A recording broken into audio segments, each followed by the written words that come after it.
Kabinet semakin solid dan bisa terus bekerja secara efektif sebagai satu tim yang juga bisa mencapai target-targetnya. Tadi kami semua mendengar sejumlah arahan penting dari Pak Presiden Prabowo Subianto dalam sidang Kabinet Paripurna.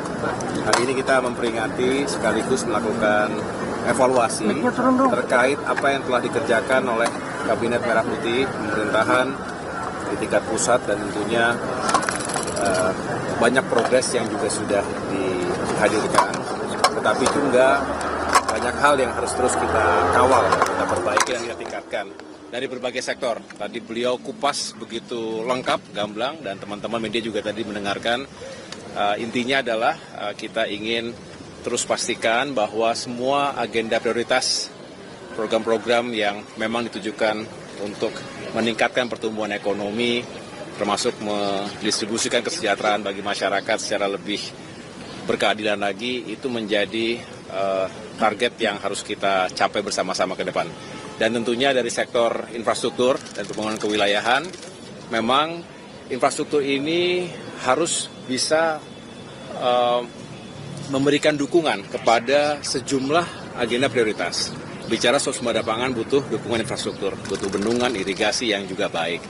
Swasembada energi juga begitu, swasembada air apalagi, dan banyak lagi termasuk bagaimana kita meningkatkan kualitas sumber daya manusia kita melalui sektor pendidikan dan kesehatan, perumahan rakyat yang juga semakin terjangkau. Jadi banyak sekali aspek infrastruktur yang menjadi elemen penting dari pencapaian Astacita yang tadi juga menjadi harapan dari Pak Presiden ke depan, Kabinet semakin solid dan bisa terus bekerja secara efektif sebagai satu tim yang juga bisa mencapai target-targetnya. Mas, terkait kereta cepat Jakarta-Surabaya itu gimana, Mas? Belum dibahas secara khusus tadi. Yang jelas konektivitas ini terus akan kami kawal, dan bicara konektivitas tentu tidak terlepas dari bagaimana kita ingin mengoptimalkan fungsi dan peran dari kereta api secara nasional.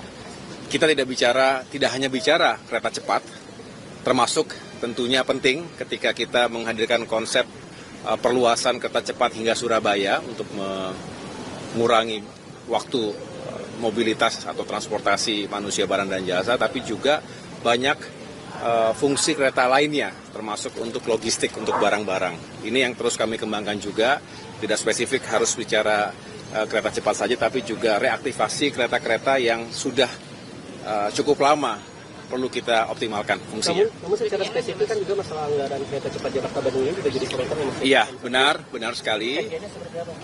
Kami terus berkomunikasi, berkoordinasi. Beberapa hari yang lalu digelar rapat bersama dengan Danantara misalnya.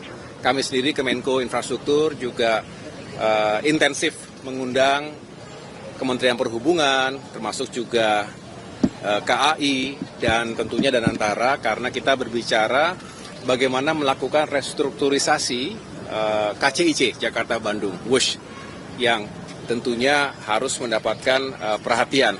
Mengapa? Karena memang utang yang harus segera diselesaikan ini juga tidak boleh kemudian menghambat rencana besar kita untuk mengembangkan konektivitas berikutnya, tadi Jakarta sampai dengan Surabaya. Nah, di sini masih terus dikembangkan sejumlah opsi. Saya belum bisa menyampaikan secara final karena memang masih dikembangkan opsi-opsinya dan masih dihitung semuanya, segala sesuatunya.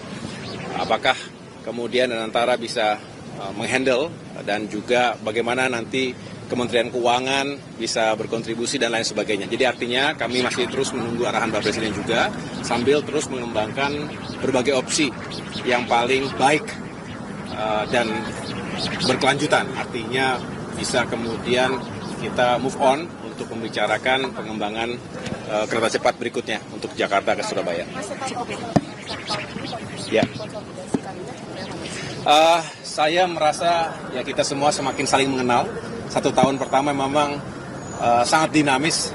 Pertama kita semua, saya sendiri misalnya sebagai kementerian koordinator yang baru, ya, nomenklatur yang baru, kita menata sistem organisasi, aturan main, dan juga agenda-agenda prioritas yang harus kita benar-benar kuasai, sambil terus belanja masalah.